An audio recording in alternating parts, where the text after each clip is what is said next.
Talk about when you are getting ready for a punt between you need to really nail one, you need to be able to place one, you're punting for field position. Is there much of a thought process that goes into it, or is it so secondhand now that you just walk on the field and do it? There's definitely quite a bit of thought to go with it. Depending on where you're at on the field, I like the analogy of golf, like 80% swing. Like last game, we were at the 42. My 100% swing, I'd go through the end zone. So I'd kind of have to dial back a little bit, but also watching film, see where the returner sets up. If it's inside the 50-yard line and I'm punting, see if he's on the 10, if he just bolts out of there. There's a lot of stuff that goes into it, but it's primarily just second nature just because I've done it so much at this point. But for sure, there's a lot that goes into it. I think there's probably a lot of people who assume you just run on the field, kick a ball. Yeah. What about like the physics of it, or how you hold the ball, spin the ball, what you do in order to get certain results out of it? Yeah. So we like to do a lot of rugby style punting, and we can do a lot of pro style punting. Pro style, you try to spiral it so that way it turns over and you get a lot of distance behind it. But ideally, that's not the case that you're wanting to do when it's like a short field situation. You want it to kind of spin back in a way so you can kind of drop it like a drop punt. Rugby, I kind of like to look at film and see where the returner's like setting up. So if I get that ball on the ground and it's rolling, the returner won't pick it up, stuff like that. But yeah, you don't just run. You don't just definitely run out there and kick the ball. There's a lot into it. Okay, when the fake punt was on, first, take us through the play and what were you feeling when you knew that you're going to get a chance to pass the ball here? Yeah. It kind of was a blast from the past for me because in high school I played quarterback and receiver. So, I mean, the last time I threw a ball in the game was like my sophomore year of high school. But also, like, a lot of fake scenarios, you're kind of like doing a short pass or something like that. Not anything that's really like downfield a lot. But we've worked that numerous times in practice, so it was just kind of executing in the game.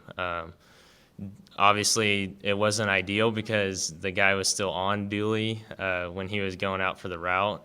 But Dooley, I mean, sacrificed his body, and then we got the call, so it made me look good in the end.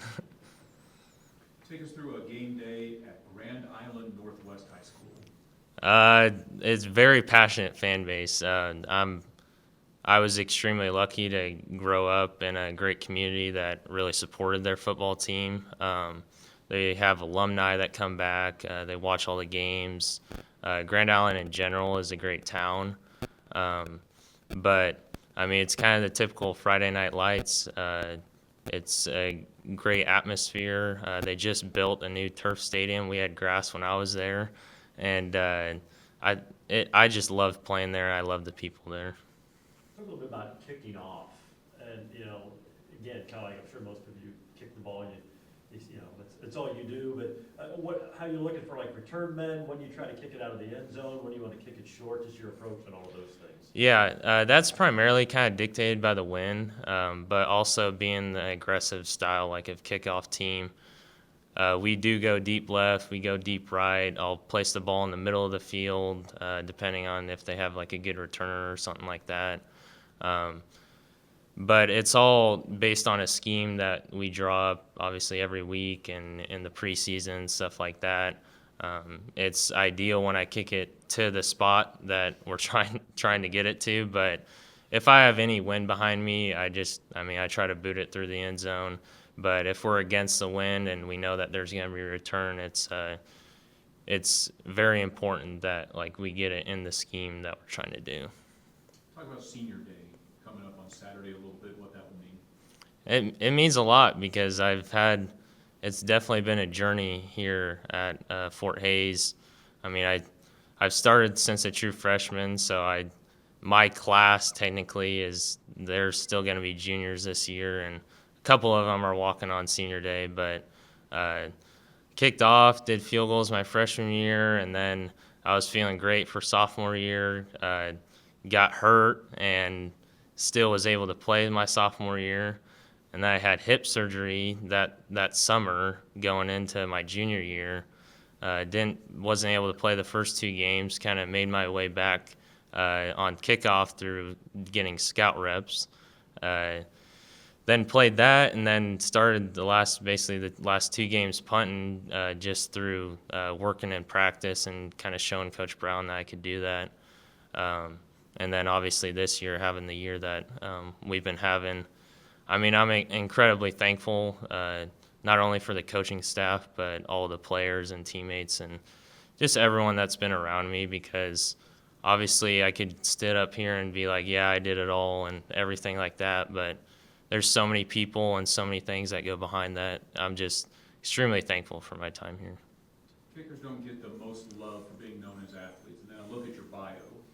2-time All-State selection in basketball, 2-time All-Conference selection in soccer, and then obviously what you did as a football player, a quarterback, and a wide receiver.